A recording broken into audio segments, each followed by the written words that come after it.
Okay, so very good afternoon, everyone. Uh, Due to the prevailing situation of the country, I'll be conducting the module by using a different mode today. So my name is Irosha Pereira, and I'm the module leader for the management module. And I'll be conducting this module on behalf of all the module lecturers related to the management module.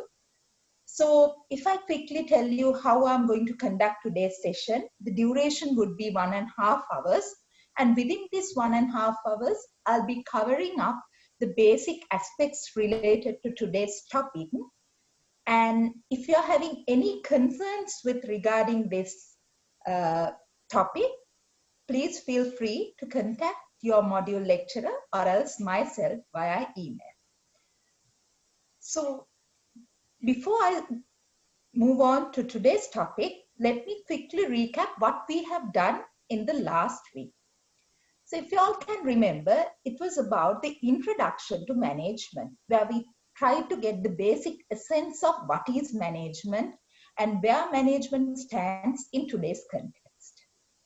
So first and foremost, we talked about this buzzword or trending word, innovation, where we spoke what is the importance of innovation and what are the challenges managers have to face when dealing with innovation and why innovation is important in this modern day era. We talked about that. And then we talked about what is this management is all about. In that we said, well, management involves 4 basic functions, namely planning, organizing, leading, and controlling, which are directed towards achieving organizational goals in an effective manner. Moving from that, our discussion was towards managing in contemporary world. If you all, as you all aware, the modern world is very turbulent and it's rapidly changing. One of the best example is the situation we are facing today, right now. There's a corona pandemic which is going all over the world and countries are kind of devastated and there are so much of economic crisis and problems that has happened. All the social life and the individual life, everything has been changed. So we live in a very turbulent environment. So when you are working in this turbulent environment, the managers has to be quite vigilant and dynamic. So we talked about how managers can work in this turbulent environment, how they should respond into the turbulent situations that happens. And after that, we tried to do a comparison between the traditional organizations and the modern day organizations. So that was the summary of what we did in the last week. So moving from that point, today, our discussion is going to be with regarding how this whole thing called management has evolved over the time. Well, if you take management, it is a discipline that has history which goes back to more than 100 years. It's not something that has popped up overnight or else like over the years. It has a history which goes beyond centuries. So in today's session, what we are going to do is we are going to cover up the following aspects. First and foremost, we are going to see the linkage between the management and organization. And then we are going to have a look at a thing called learning organization. Because in today's context, the prevailing organizations, we call them as learning organizations. And then if you take a look at this history of management, it can be divided into 3 eras. It started off with the classical management and then moved on to humanistic management approach and finally to the recent historical trends. So we are going to talk about these 3 in detail.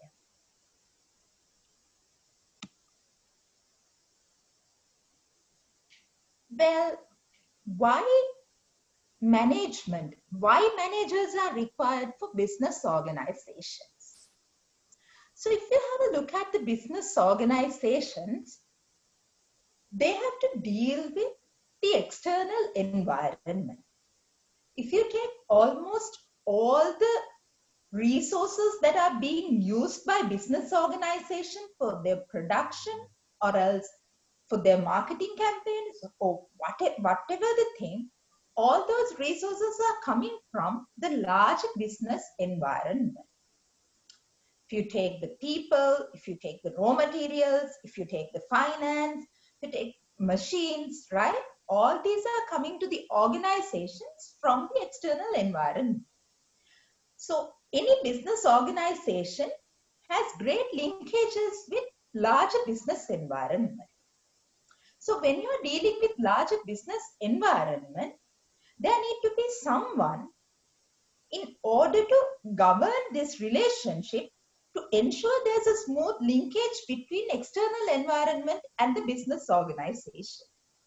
Because these two need to be well balanced and proper linkages must be maintained for the survival of business organizations. For example, we need to have a proper understanding about what is happening in the political environment. We need to have a better understanding on what is happening on the economical environment, and then socio-cultural environment, and the technological environment. The moment we don't have the proper understanding and the moment we are not dealing properly with these forces, the organizations will not be able to survive. If you take examples, like there were corporate giants who have failed, right?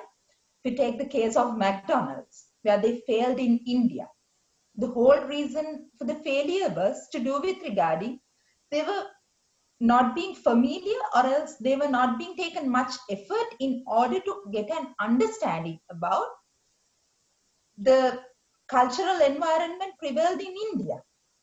Because the McDonald's signature dish was beef burger.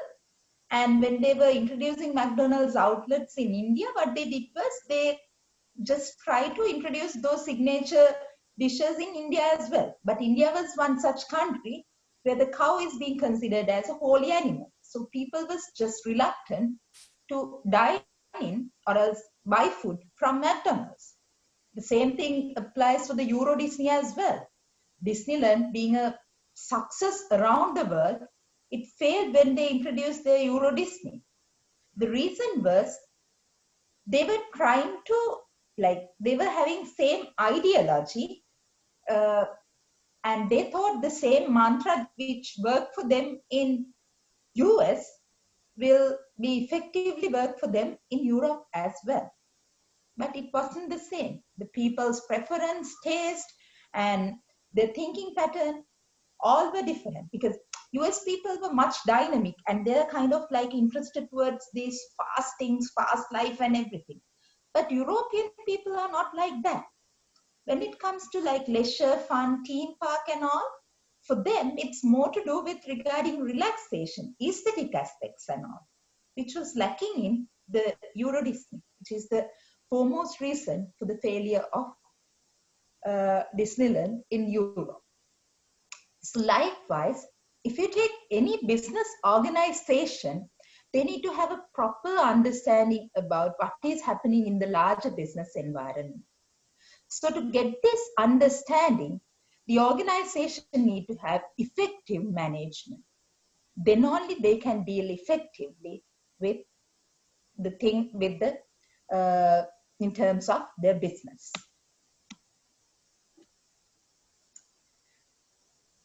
So since organizations want to maintain a good rapport, good linkage, effective relationship with larger business environment, they need to have a thing called management. So then, from where this management comes from? Well, management is something that has been developed over the time. But anyone can tell, well, what is the whole idea of studying about the history of management, because the environmental factors and the business organizations that has prevailed 100 years ago are completely different from what we are having today. So you may be questioning, okay, why we need to know about the history of management? But to get a better view about the contemporary management, it is imperative to have a look at how management has evolved over the time. One of the main reasons why it is important to know the history of management is because it gives a broader view for managers about how this whole thing called management works. And then it will allow managers and scholars to understand the trends and patterns in management. And not only that, it will help to achieve strategic thinking, because if you take managers, if you all can remember the last session, one of the main things that is important for managers is the cognitive skills. They need to have very much of cognitive skills because they have to make strategic decisions. So when they're making these strategic decisions, it's always good to know about the different management perspectives that has prevailed over the years and what has worked best and what has not worked well.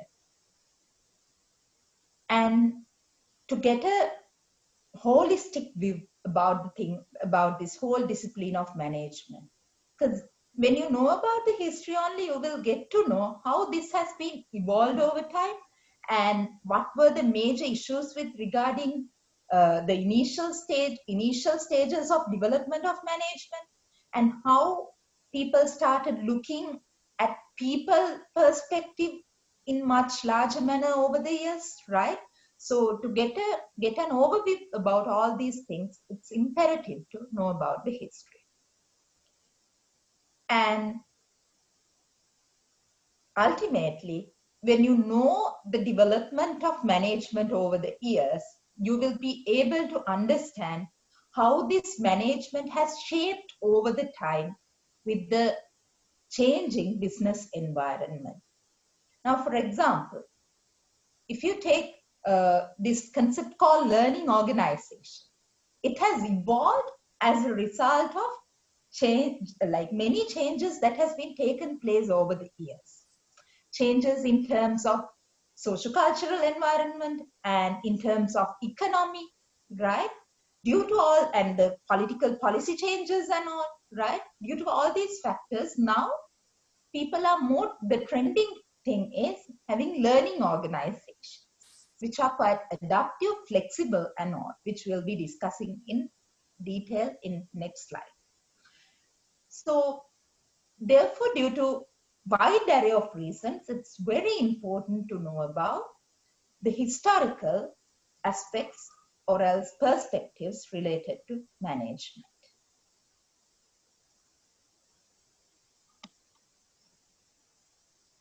So before we move on to the three historic perspectives which are important in management, let's have a look at where management stands in today. So in contemporary world, the organizations are much focused towards being learning organizations, and going a step ahead, now we are talking about having agile organizations. So what are these learning organizations? And what is the most important thing related to learning organization? Well, students, learning organizations are also like any other business organization. These are not kind of like something that has come from Mars or else from another planet. These are also business organizations that prevails in today's world. But how these organizations differ from traditional business organizations? So if you have a look at learning organizations, there are 7 aspects that makes a learning organization different from a typical business organization, typical traditional business organization. The first and foremost factor is the leadership. So what is this leadership is all about? Well, there are leaders in traditional business organizations as well as in learning organizations. If you take a traditional business organization, the leader's role was more towards getting the job done from the followers and to give advice, instructions, and like be the figurehead whom the people will look up to. But this has been changed over the time. Now in a learning organization, which is quite adaptive to the external environment, leaders' role is not to give orders and get the things done. Nowadays, leaders' role is more to do with regarding creating a shared vision, sharing the company's value, and making the employees more bound to the business organization, getting them the understanding with regarding the overall business and where we are heading to. So let's just take a simple example. Now, there are many banks, supermarkets, which are trying to promote themselves by using TV commercials and everything, mentioning, okay, we want to give the best out of best to our customers. Our customers are the most valuable asset for us. Why don't you come for us for the best customer service? So there are many taglines which are telling that, okay, we are driven towards customer service. Well, just assume it's a supermarket. What is the very first contact point when you're going for a supermarket to buy some grocery items? In most of the situations, it is the security guard who's there in the parking area is the first person whom you'll be meeting. And despite of all those fancy taglines telling that our customer is our number one and everything, right? The way that security guard treats you will give a whole image about the company to you as a customer, isn't it? Because in most of the situation, if the security guard is giving you kind of looks and if he doesn't care about you and if he doesn't providing you the required service and if he's not being very cooperative in terms of the parking job, right? Well, you will feel quite disappointed. And sometimes you may think of leaving the leaving the supermarket even without visiting, just telling that, look, like how bad that person's attitude is and he was not being supportive at all, right? So what is the whole reason? The whole reason is the company's vision, the company's values are not being shared to these lower level employees. So the same way you spend millions and billions of money on advertising campaigns to reiterate your company values, to share your company values to your customers and external stakeholders, you have to make sure you share those values and visions with your employees as well.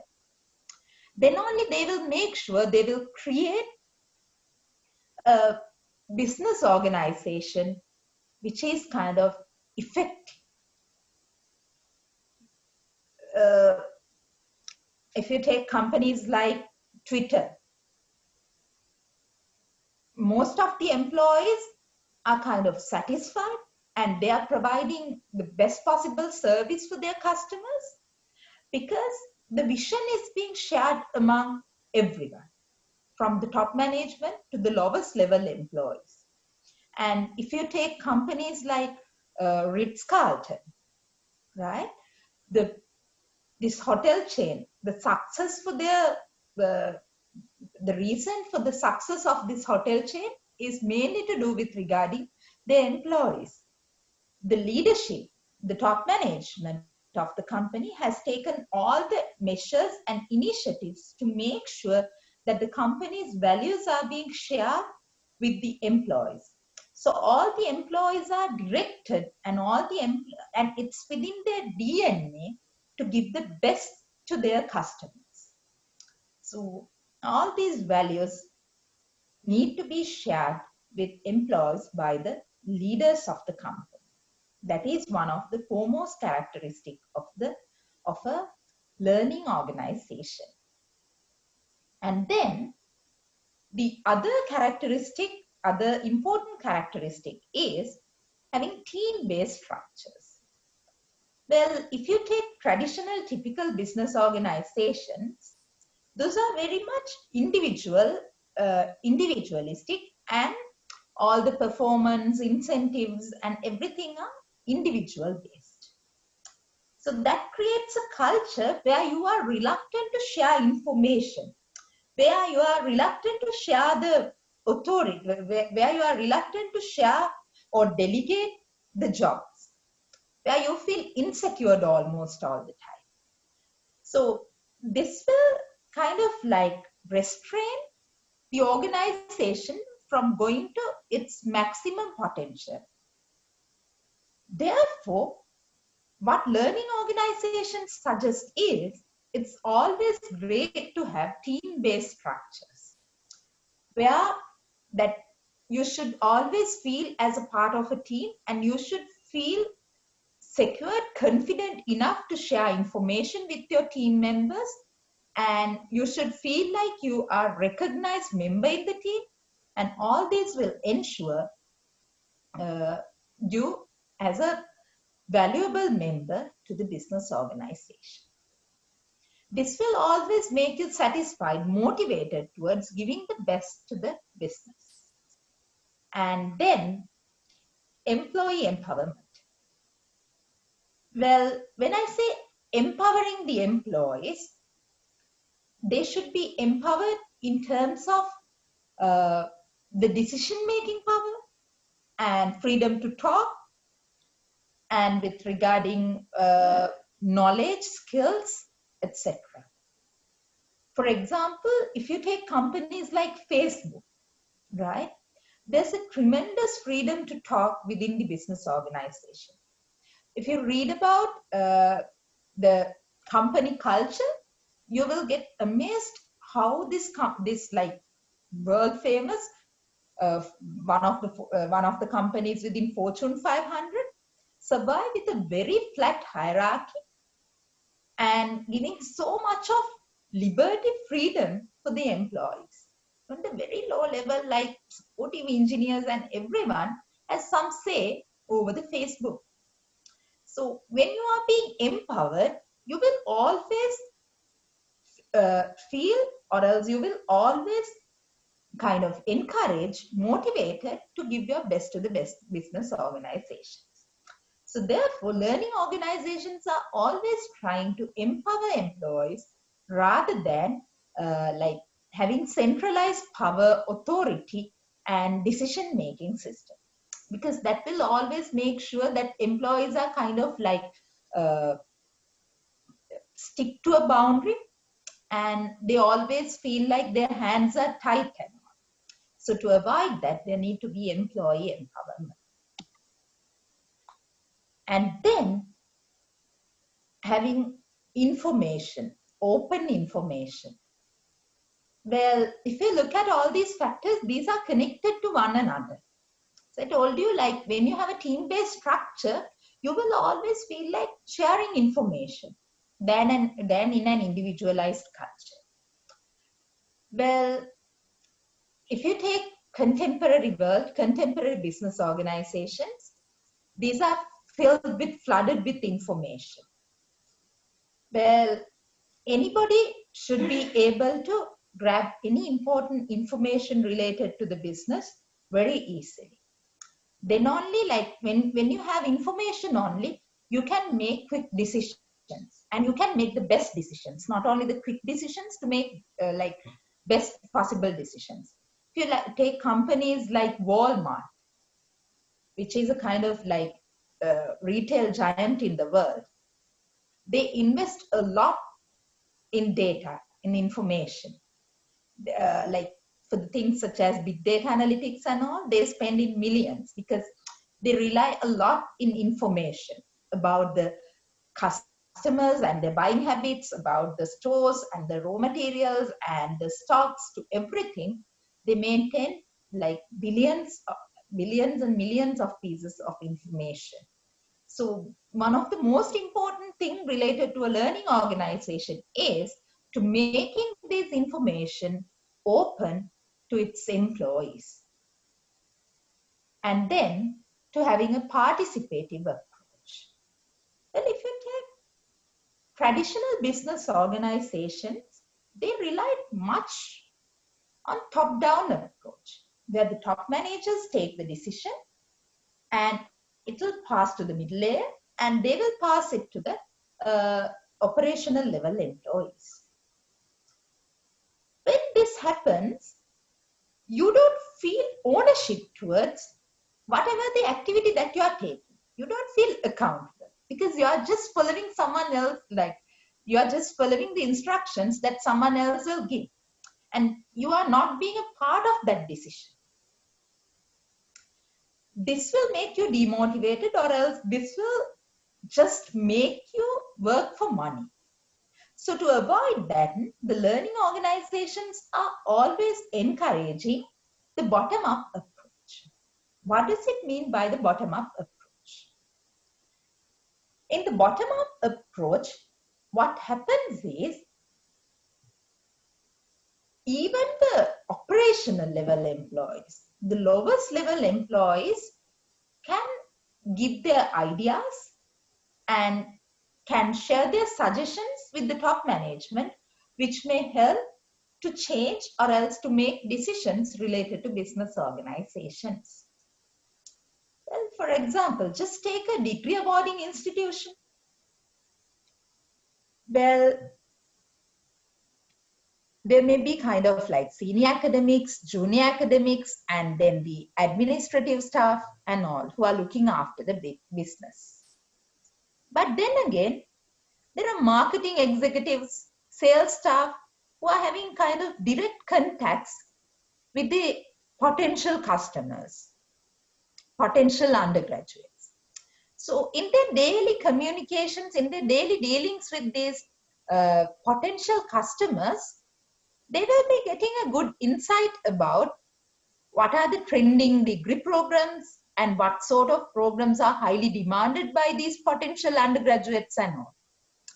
So when this particular degree awarding institution is trying to introduce new degree programs, if they try to get the insight of these lower level marketing executives or sales staff, they will be able to go for much practical, much like demanding, they can introduce much demanding programs than they deciding them by their own. Because these operational level employees, like practical understanding cannot be underestimated at any cost.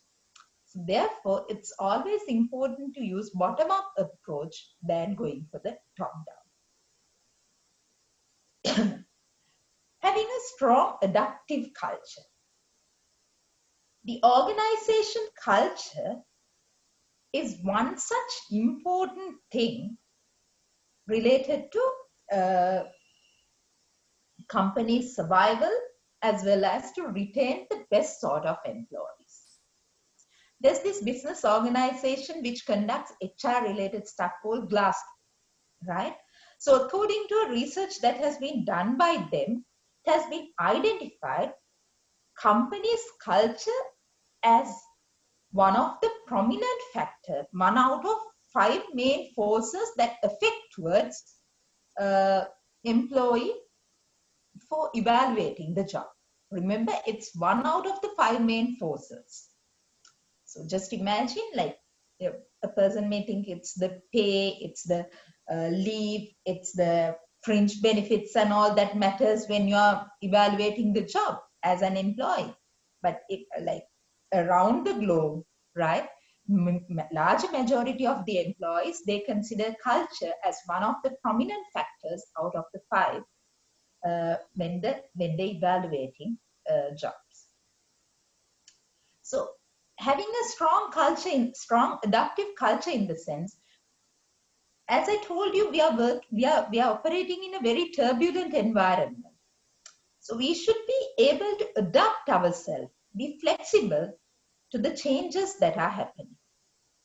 So the organizational culture should be conducive and it should encourage individuals to take risks and to do changes, because always doing a change involves some sort of a risk, right? So if the culture is kind of like prevents you from hindering you from taking new initiatives, doing new things, that company will not be able to survive in this turbulent business environment. Just imagine about the COVID pandemic that is going on, right? Just assume yourself as a manager who's working for a manufacturing of this soap and then detergent and all, right?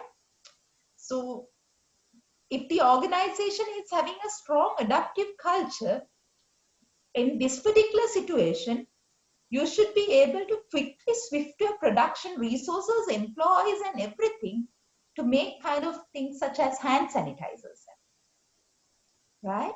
So a quick and subtle change need to be taken. And if your culture is not kind of like supportive, if your employees' mentality and the top managers' mentality and the way the company has been operating over the years does not allowing such kind of sudden, swift and changes, the company will not be able to get the best in this turbulent environment. So that is about the learning organizations. Remember, LEADHOP stands for leadership, employee empowerment, and team-based structure, open information, participative strategy, and strong adaptive culture. Remember the letters LEADHOPs, right? So these are the characteristics of a learning organization.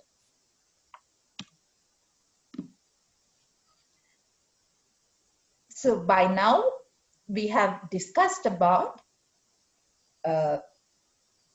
why management is required, and then why knowing about the historical perspectives development of management is important.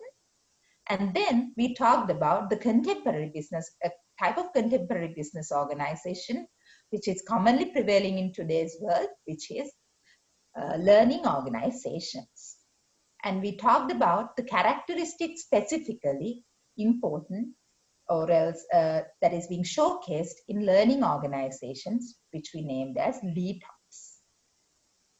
So moving from that point onwards, now let's have a look at the development or else evolution of management.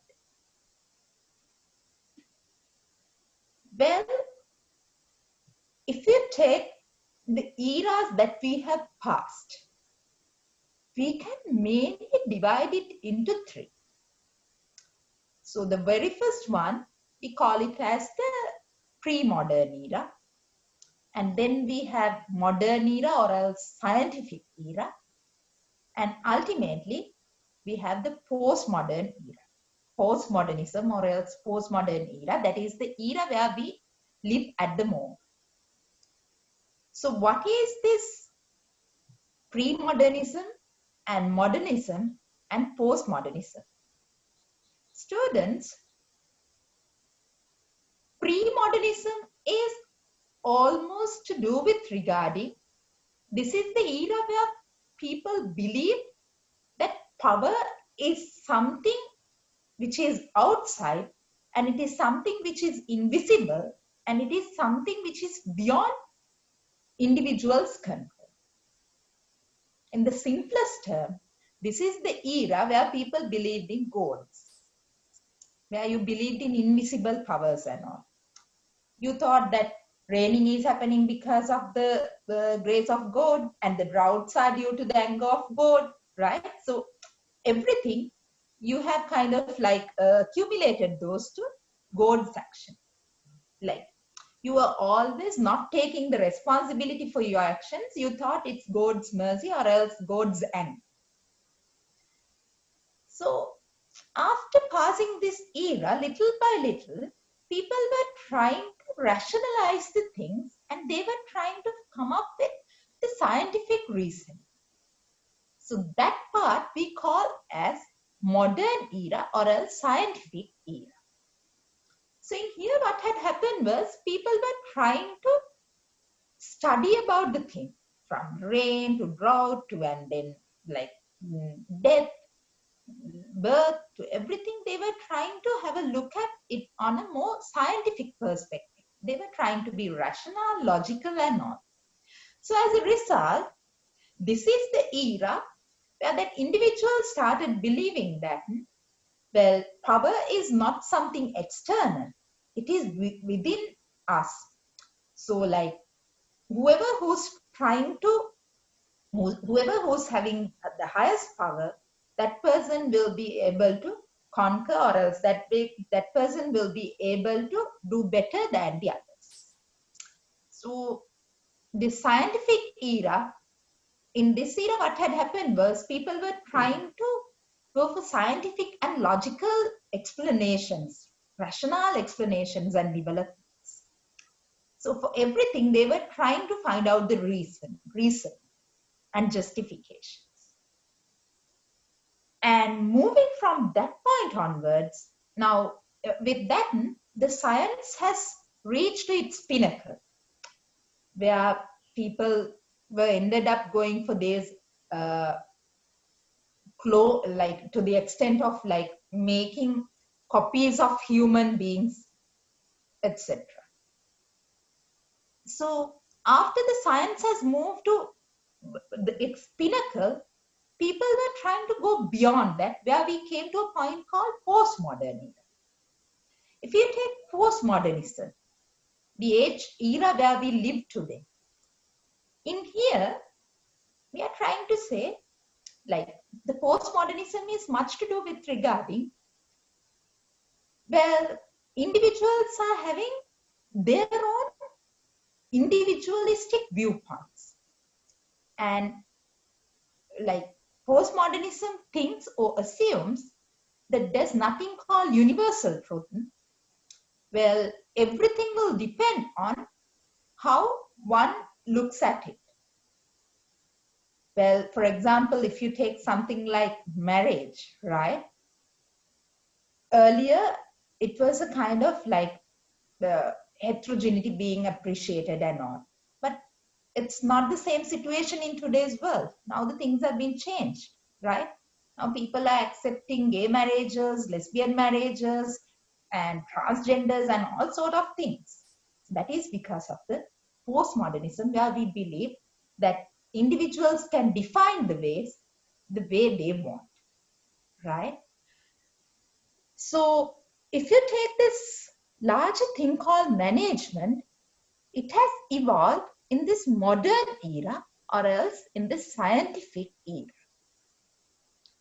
So the scientific era was the era where this industrial revolution has been taken place.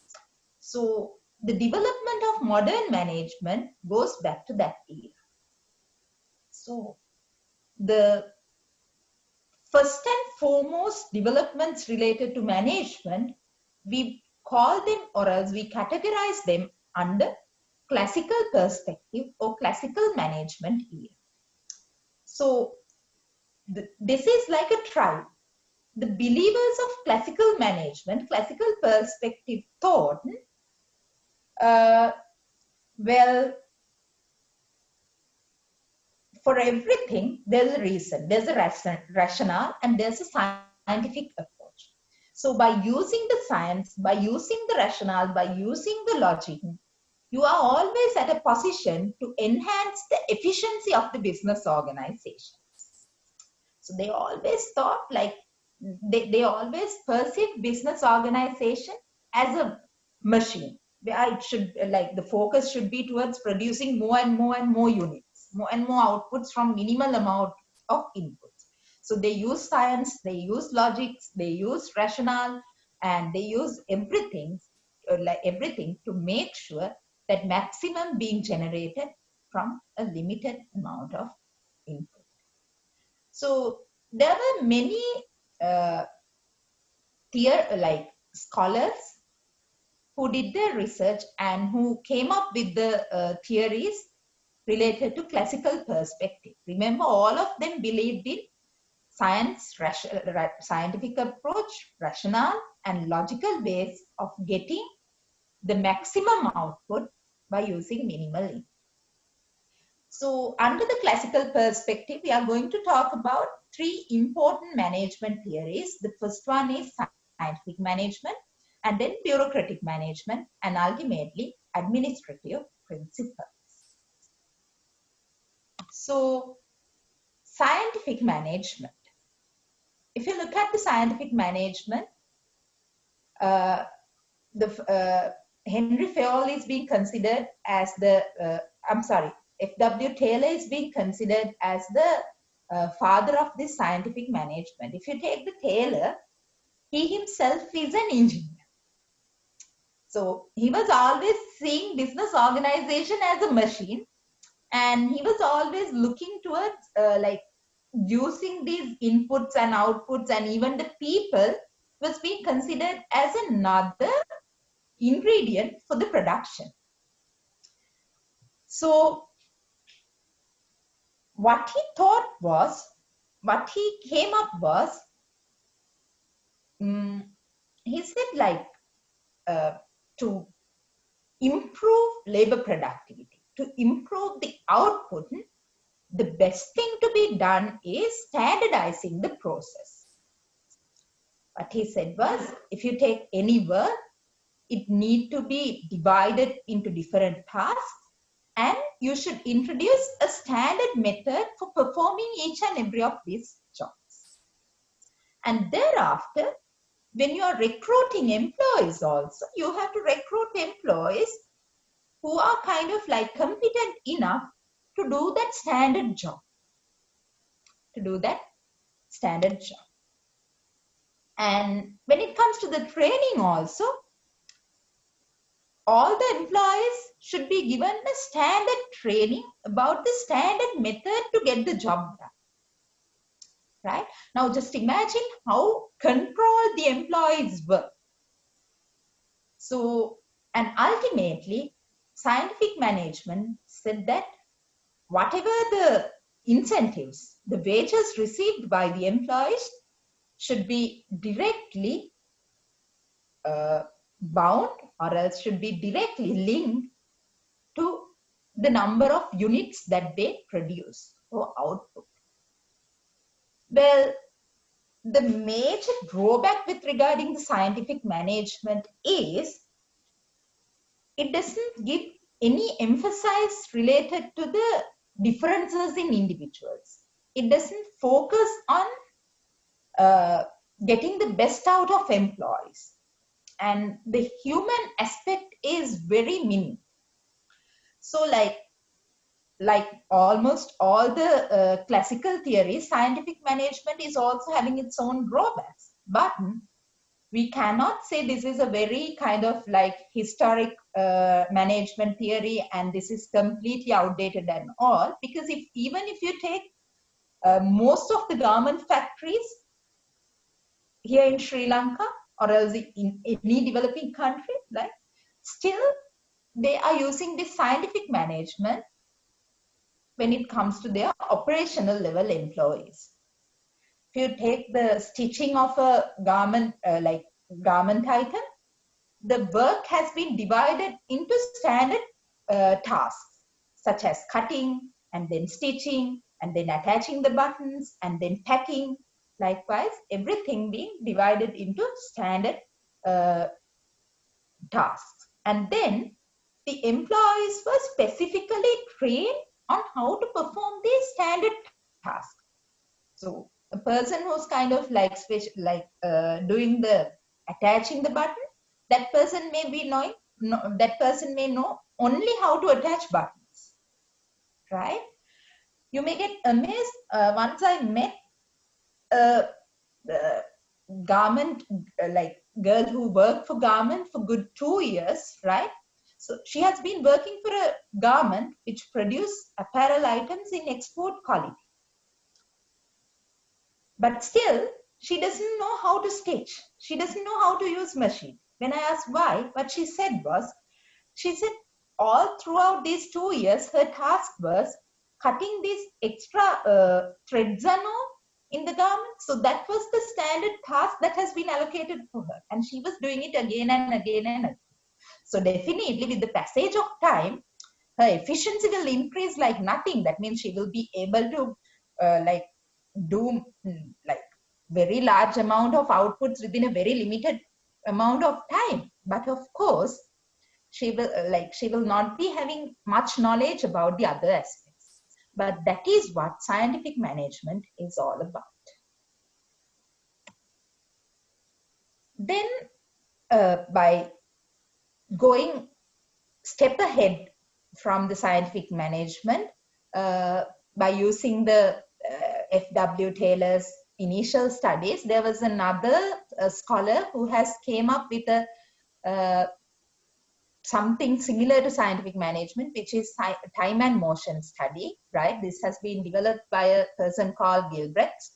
So the Gilbreth's ideology was to do with regarding any task, any job, like what happened in time and motion study was, there was individuals or machines who were continuously monitoring, observing how a particular job is being done.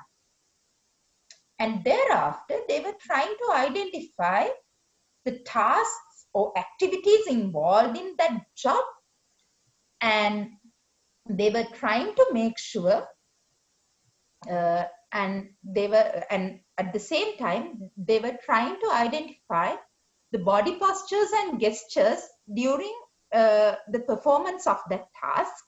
And thereafter, they were trying to identify ways to minimize the time wastage in terms of conducting the task. Now, for example,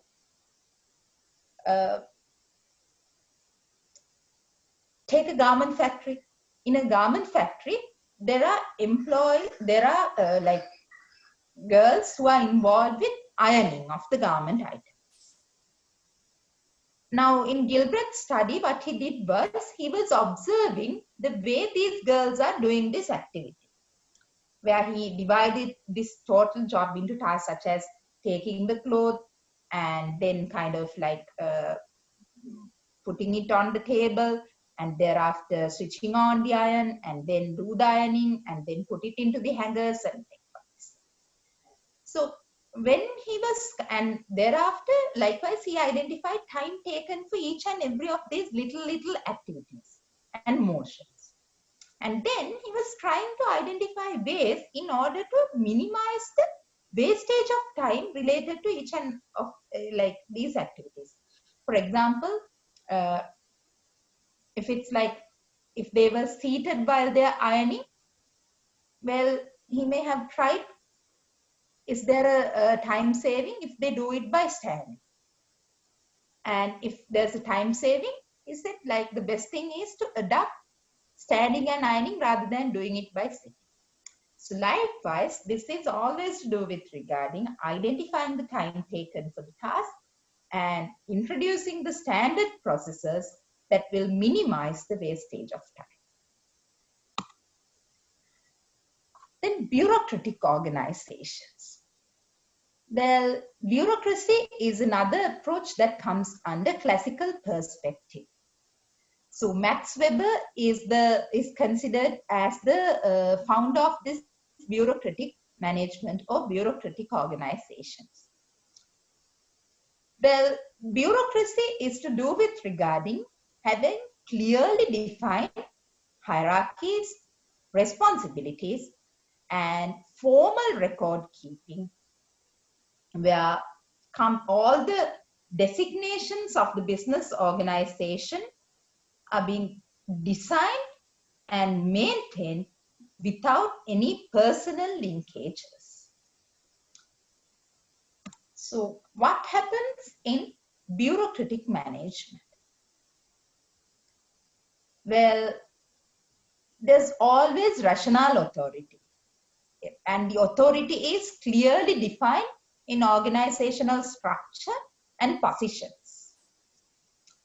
And even in a kind of contingency, an emergency situation, you can't break this authority. You can't violate this authority. And you can't like surpass the structure. So it's very rigid organizational structure that they're using to govern the business organization. And for everything, there are written rules and records. Well, you can't bypass these rules and regulations. So one of the best example related to the bureaucratic approach comes from the government university, right? If you take the recruitment process related to the lecturers for the government universities, they use this bureaucratic approach. There are clearly defined like guidelines about the selection process. And there are clearly defined technical qualifications that they are looking for. And all the interviews and the reasons for selection, reasons for not being selection, everything should be according to the rule. And even for the selection, there need to be a justification, rationale justification according to the rule, right? Like you may get amazed.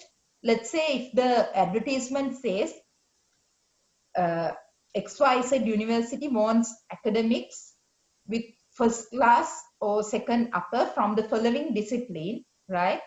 As a qualification, right? Just assume you're applying for that job and you are having a first class from the said discipline, from the said organization. If you are kind of like meeting those requirements that are being asked in the qualification list, if you are not being called up for interviews as the applicant, you have all the rights with regarding questioning them, because it's clearly defined. Well, these if you meet these guidelines, you are eligible to be called up for interview. So it's that much kind of rule based, and it's always like authority and the position power and all those matters a lot, right? You can't make decisions by going beyond the rule book, right? For everything you have to follow the rule book. Now, if you take all, like most of the situations with regarding what's happening, most of the situations regarding the delays in the government sector, right? The main reason why they're telling is, well, according to the rule book, this process need to follow these steps, right? So like bureaucracy will make sure that the organization is compliant to the common standard process, and it will make sure that the organization's kind of like everything is being done in an unbiased manner. But of course, once again, it may not be practical in contemporary context, as it may not be that much effective to work in a changing environment where you want to make rapid or swift decisions.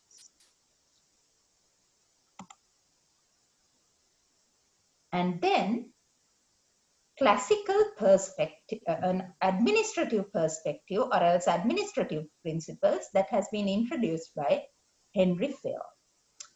So students, administrative principles is also something that comes under classical perspectives.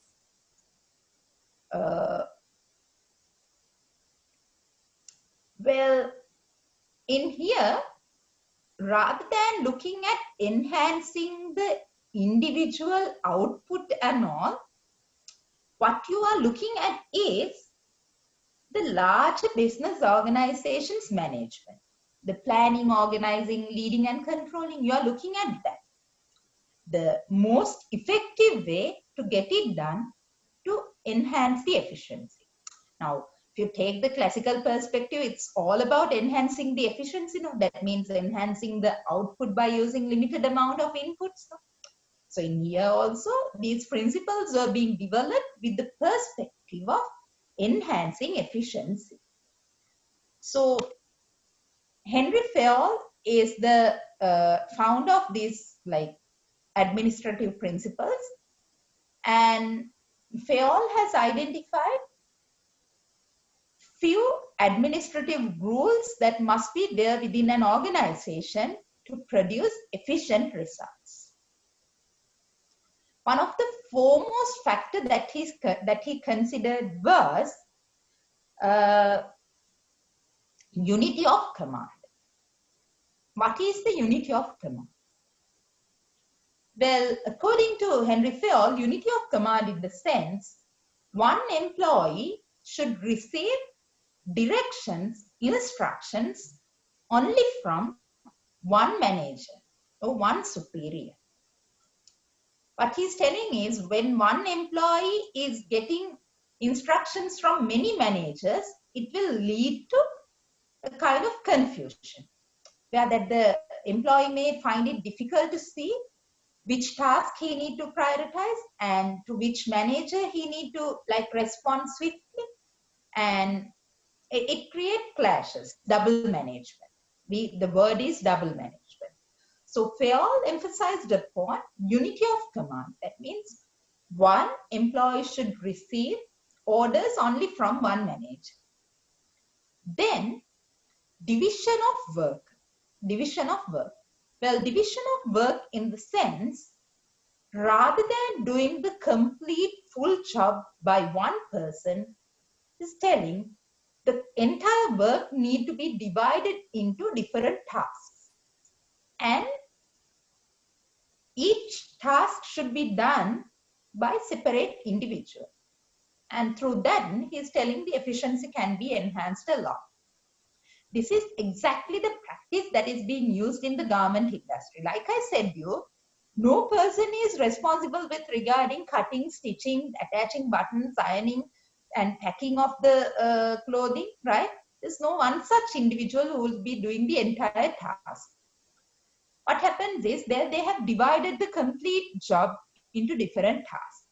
And each employee has been given a designated task where he had to specialize upon. This leads to a concept called work specialization, where that particular employee will get the maximum knowledge, or else he or she will be able to do the task in most efficient manner. And this will once you are kind of doing just one task, and when you are doing that task like for good 10 hours per day, when you are doing it for good 2-3 months, you will become pro in that task, right? You will be able to reduce the time taken for that task to another level. And then unity of direction. What is unity of direction? Well, unity of direction in the sense, well, group of organizational activities that have the same objective should be directed by one manager. Well, group of activities that has same objective should be directed just by one manager. Then only that manager has the holistic picture about that particular everything related to that objective. Now, for example, if it's about increasing number of sales, according to Fayol, well, marketing campaign related to that, and then allocating the sales staff, and then promotional road promotional shows, and everything should be done under one manager, where he or she is responsible for that whole thing. And then scalar chain. Scalar chain in the sense, line of communication of an organization should, there should be an unbroken line of communication within an organization, where from the top management's message should be communicated even up to the very low level employees. That is the whole idea of scalar chain. And then the similar way, Mary Parker Follett and Bernard were also trying to come up with theories related to concepts related to administrative principles, which I'm not going to discuss in detail. Feel free to go through and read about that in detail, because when it comes to administrative principle, the most important thing is Fayol's administrative principles. So that is about the classical perspective. So remember, under the classical perspective, we spoke about three important theoretical aspects: scientific, bureaucratic, and administrative. So if you take this classical approach as a whole, all the scholars who comes under the classical perspective, their assumption was the organization itself as an operating machine, where all the ingredients, including people, are being considered as kind of inputs that can be used to generate the maximum output. So they were considering people also part of equipment. The same way you treat these machines, the same way you treat these raw materials, it's the much of a similar way you have to treat the employees also, because they are also a production equipment. So that is the whole assumption of classical perspective. A massive kind of like drastic change for this approach has been happened in 1920s with a study done by Elton Mayo. So this whole new like classical perspective was being challenged in 1920s, where they tried to tell that, where there was a set of scholars who were trying to tell, look here, this human being, human behavior, understanding about individuals, understanding about their needs, attitudes, right? All these matters a lot to achieve the best in a business organization. Yeah, they were trying to emphasize people are kind of like superior than all the other resources in business organization. So the humanistic perspectives, under the humanistic perspective, we are going to talk about the four approaches. The one is human relations movement, and then we have the human resource perspective, and then behavioral science approach, and ultimately management science perspective. So remember, the basic assumption of humanistic approach is understanding the human behavior, needs, and attitudes will help towards achieving organizational objectives in much more effective manner. So first and foremost, let's have a look at human relations movement. There was a famous study. Well, this is one of the turning point of management, and this is one of the foremost contributing study for the subjects such as organizational behavior, which is known as Hawthorne study, which was conducted by Elton Mayo and Roethlisberger from the Harvard University. So the whole idea of human relations movement is, well, individuals' relationships that they maintain with other employees in the business organization will guide their performance, will determine their output. So what happens in this Hawthorne study? Well, there was a big company in that era, which was named as Western Electrics, and this Western Electrics had one of their plants named as Hawthorne plant. If you take this Hawthorne plant, Western Electrics was using the classical or the scientific management approach that has been highly accepted and regarded in that era.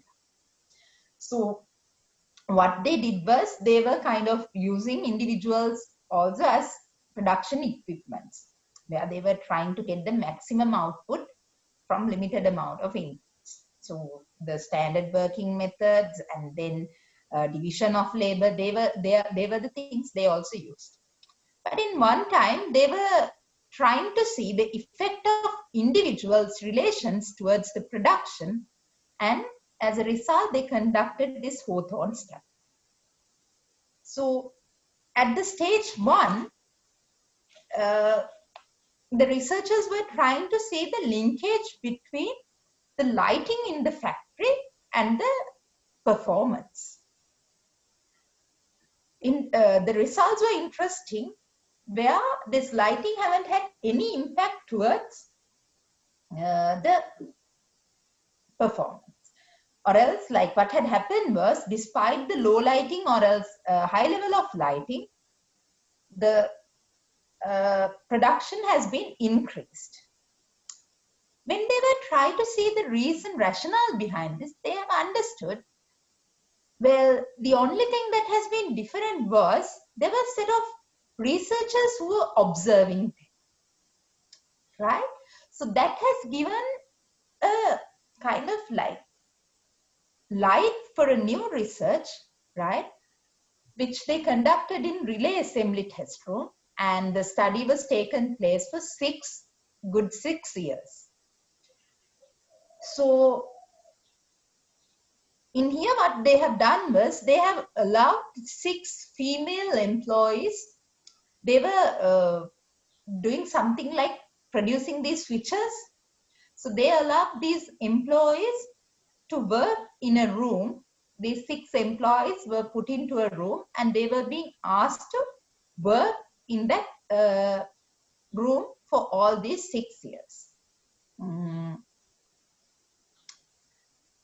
So as a result,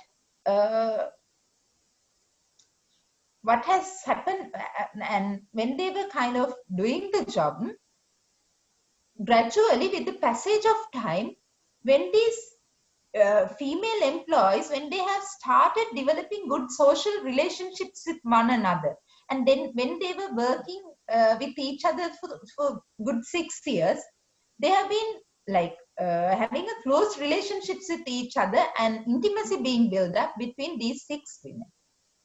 And as a result, with the passage of time, there was a drastic improvement in productivity as well. So the ultimate result was, the conclusion was social grouping, and then kind of like having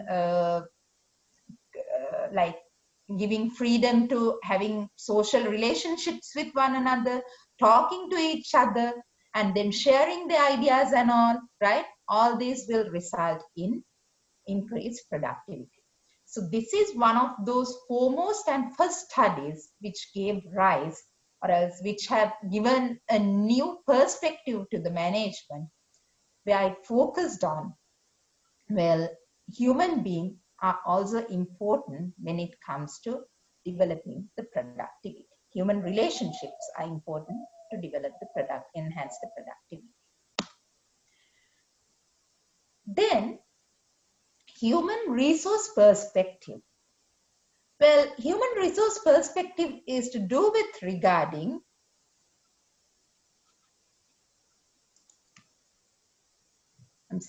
the human resources perspective is to do with regarding considering human being as a resource, important resource for business organization.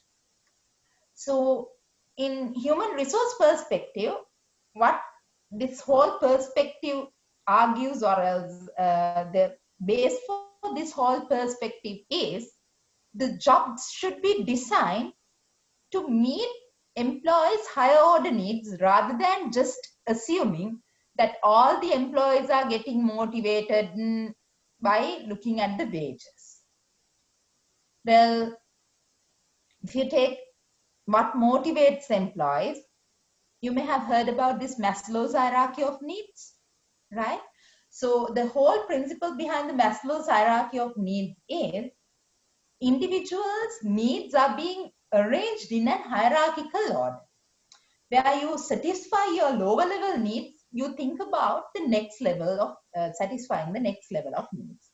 So the most basic lower level needs are physiological needs, such as food, shelter, drinks, and all. And then you have the safety needs. Once you're satisfied with this, then you have safety needs, right?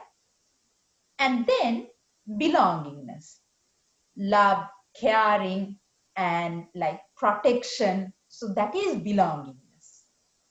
So once you have those also, then you are looking at the next level, which is self-esteem. You think about the recognition, you think about the promotions, you think about the self-reputation, things such as that.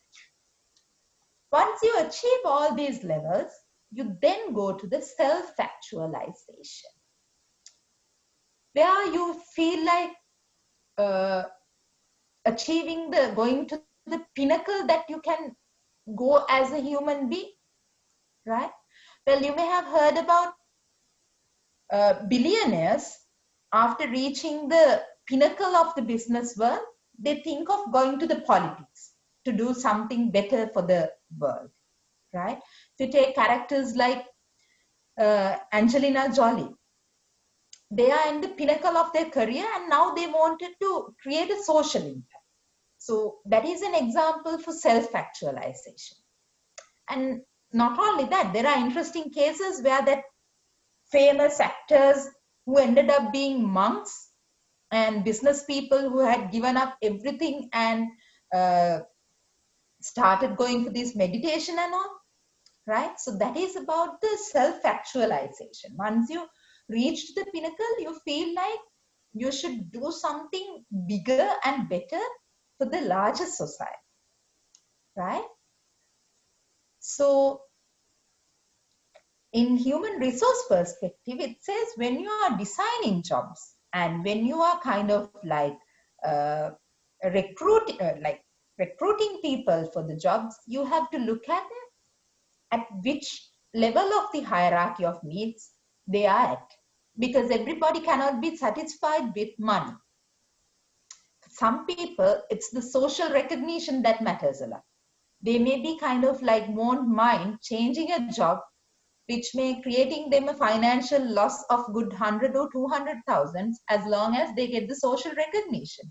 There are individuals like that. So you have to understand that when you are designing jobs and recruiting people. And then McGregor's theory X and theory Y. So according to the McGregor, he was trying to classify workers into two groups. One, they call them as theory X workers and the other as theory Y. So theory X workers, there were common characteristics related to theory X workers. Well, these are the individuals who do not like work or responsibilities by default. So this type of people always need to be controlled and they need to be forced and they need to be directed to get the job done. They are kind of like little ambitious and they are like not happy to take responsibilities, and there are by nature, there are personalities like by default they're like. So we categorize those employees under theory X. And contrarily, there's another category called as theory Y workers. Well, theory Y workers, they are the people kind of like they're self-guided, self-directed, and they always try to find the responsibility. They are kind of like use their fullest potential to get the job done, right? So they are kind of like self-driven. So there are two types of individuals. So you have to identify what sort of an individual your worker is, whether he is a theory X person or theory Y person. And you have to make sure you will be treating, or else you will be kind of like you will be working with that employee by understanding his or her nature. and then the behavioral science approach. So students, if you take the behavioral sciences approach, in here what happens is all these behavioral sciences and social sciences, by using these different scientific approaches, we are trying to have a look at how organizational performance can be enhanced by using human beings. So throughout these like upcoming sessions or upcoming lectures, what we are going to have a look is how these behavioral sciences, how these social sciences can be used to enhance employee performance and to develop the effective of business organization.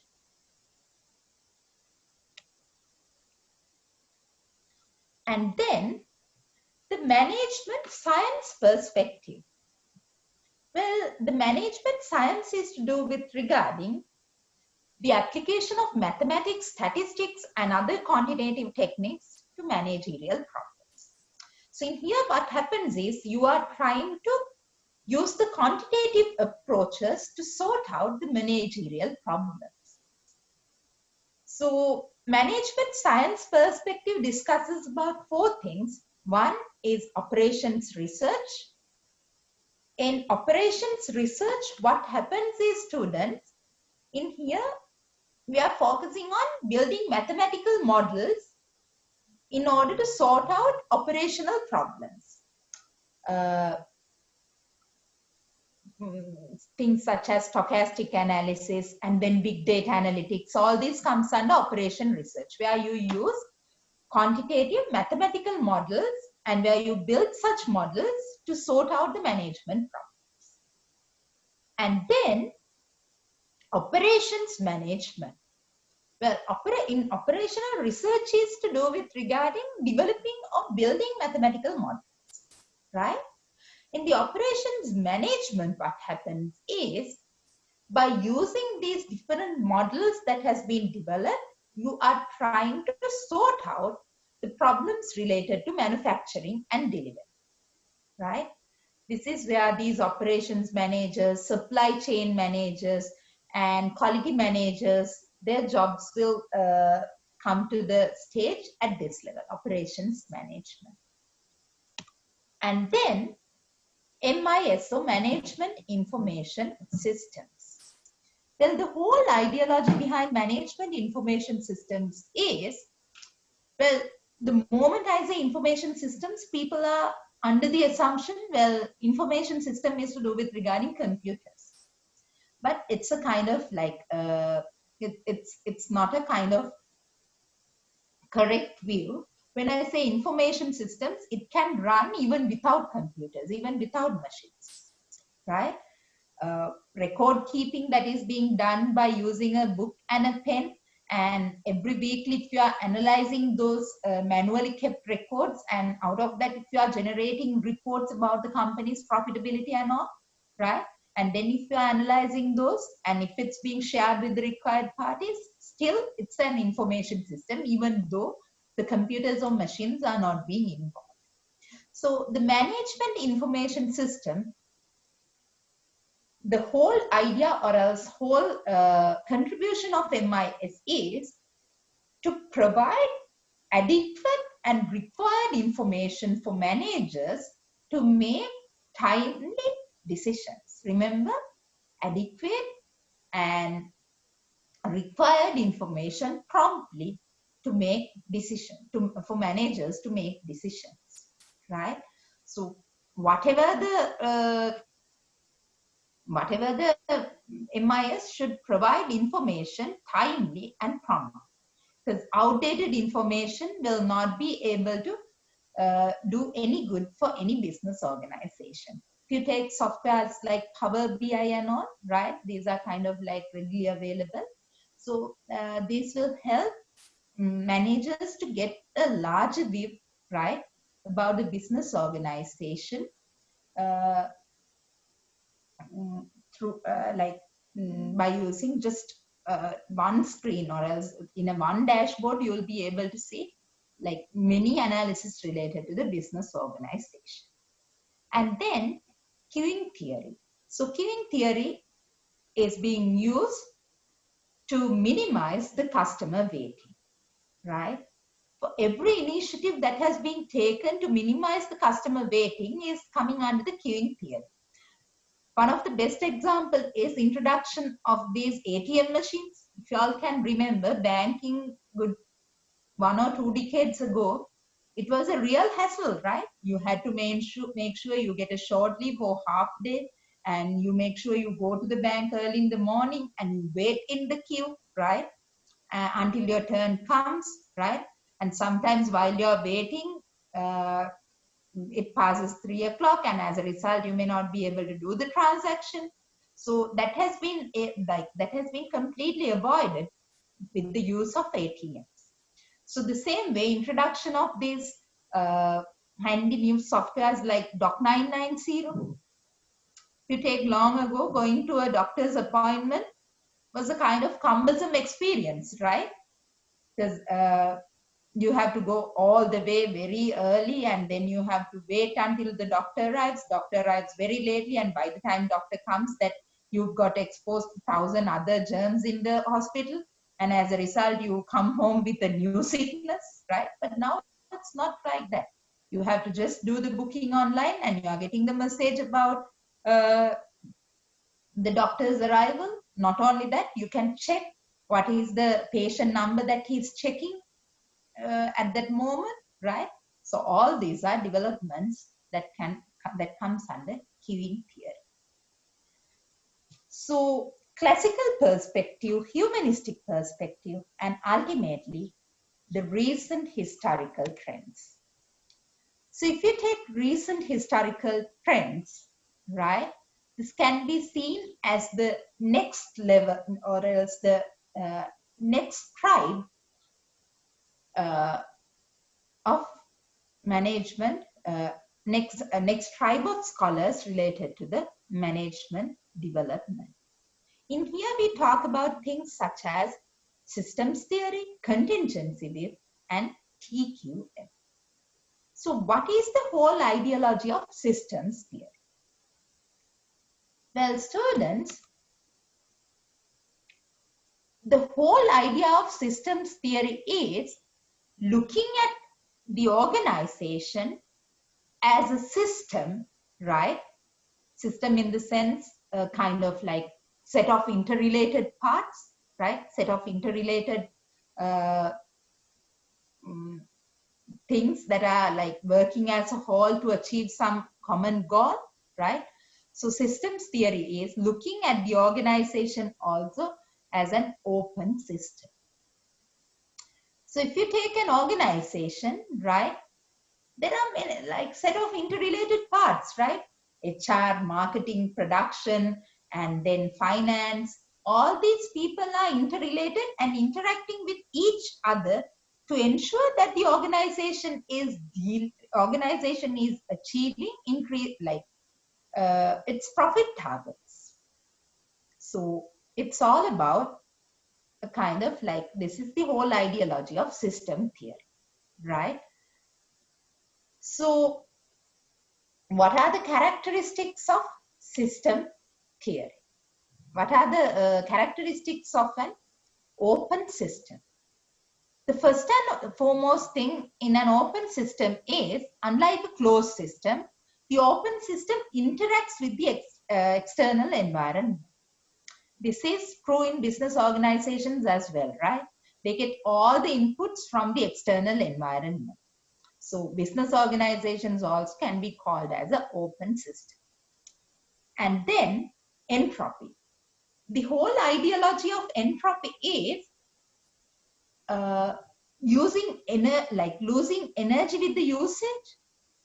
So what happens in here is, well, when an organization is not getting new inputs, it will not be able to survive in the long run, right? So it's true with contemporary businesses, right? The moment you are not having fresh inputs, you are wiped away from the marketplace. If you take giants in the mobile phone industry like Nokia, they were wiped away from the marketplace. Why? Just because they were not being able to like adapt to the changes in the dynamic business environment, and they were not kind of like bringing up new technologies and all. And then synergy. Every open system has synergy. Synergy is to do with regarding, we call it as 1 + 1 greater than 2, right? So the whole idea of synergy is this whole system, these parts in the system, if they worked individually, they will not be able to generate much as individuals, but when they work together, they will be able to generate the total value, which is very high. And then subsystems. Well, business organizations also have subsystems, right? Well, if you take marketing department, it can be seen as one subsystem.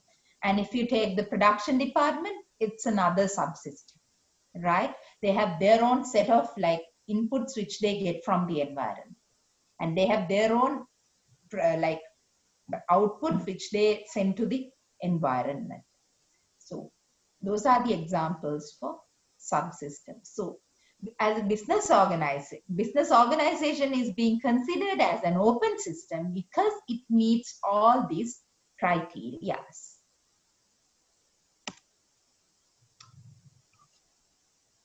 And if you look at the contingency viewpoint of management, the contemporary management or contingency view, right? It emphasized that each situation is unique. Every situation is unique. You have to adapt according to the situation. And you cannot rely on standardized, book-based, rule-based method to deal according to the situations. Now, we are living with one of the examples. If you take this COVID-19, this is something completely unexpected, right? Sri Lankan hotel industry was just trying to taking their breath after the like Easter attack. Now all of a sudden this has arrived. Now they have to think about how they are going to play the survival game, right? How they are going to recover themselves from this massive disastrous situation. So almost all these things were kind of unexpected, right?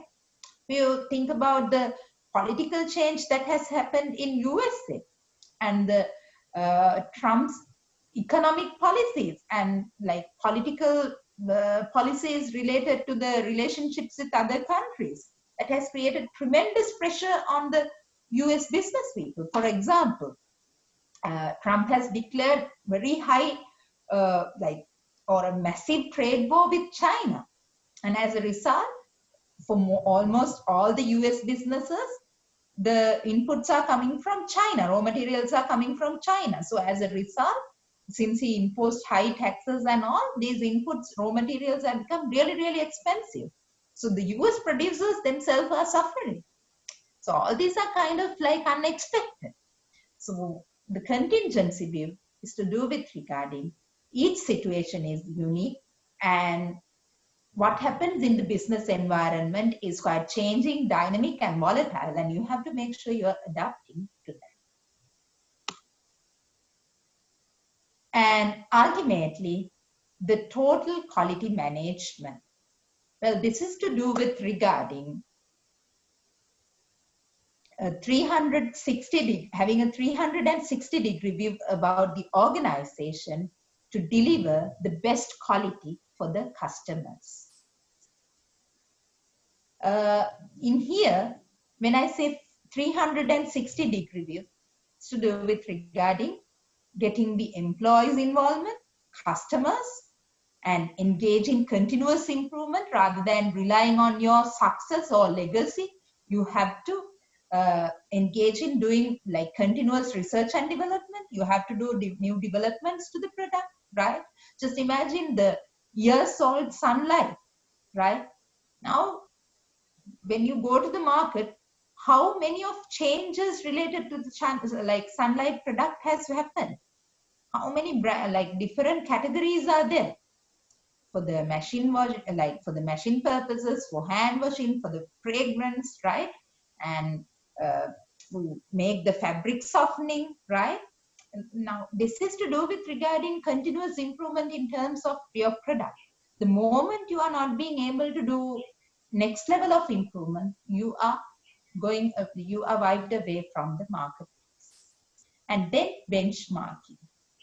You should not be overwhelmed by your legacy. You should always look at the industry. You have to learn from the leaders. You have to learn from the best practices. That is benchmark.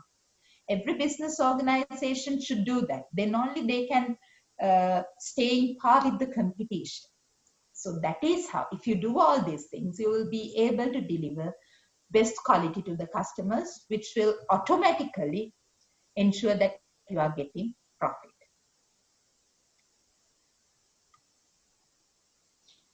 So if you take contemporary businesses, these are driven by technology. Well, most of the business organizations are currently operating as e-businesses. Well, there's no kind of physical presence of businesses at all, or even kind of like there's a physical presence, but nobody bothers. If you take Uber here in Sri Lanka, right? It's a kind of like all the customers, partners, suppliers, employees, and everyone are connected through internet, right? And even if you take large businesses such as Amazon, right? And then like AliExpress and all, right? All these are business giants, but their presence in e-context, right? And some businesses are, even though they are not adopting completely e-business approach, they go with e-commerce. That means they use electronic cards and kind of like internet portals and all in order for business transactions. So that is the whole ideology of e-commerce. Even though we consider it as a kind of like novel technological trend, now it's everywhere. It's a kind of, it's no more kind of value addition. Now it's it's part and parcel of core of any business organization. Now you expect any retail supermarket, any retail clothing outlet to have card payment facility. So that is about e-commerce. And then ERP, which will enterprise resource planning, which will enable organization to make the most effective decisions, and at the same time it will ensure that the company's resources are being planned to get the maximum benefit within with minimal wastage and with minimal amount of usage of resources. So with that, we are done with regarding the historical trends. So if I quickly recap what we have done today, at the beginning, we were trying to get an idea with regarding why this thing called management is important for business organizations. Where we had a look that in business environment and organizations are closely connected, they're dealing with each other. So to have a good linkage, there need to be a good management. And then we talked about the contemporary learning organizations, where we talked about characteristics, namely VTOPs. And then we started our discussion about the historical perspective, where the beginning was to do with regarding the classical management. Under classical management, we spoke about scientific, bureaucratic, and then administrative principles. And then we moved on to the human relations school, or as a humanistic perspective. Under humanistic perspective, we spoke about human relations movement, human resource movement, and then behavioral science, and ultimately management science. And thereafter, we talked about the recent historical trends about the systems theory, TQM, and e-businesses, etc. So that's all for the day. And there's a question for you guys to attend. Make sure you attend to this question and assume for this question you are getting good 5 marks. So write an answer which were 5 marks. So that's all for the day. Thank you very much. If you have any questions, please feel free to contact myself or else your respective module lecturer via email or any other feasible communication. Thank you so much and stay safe.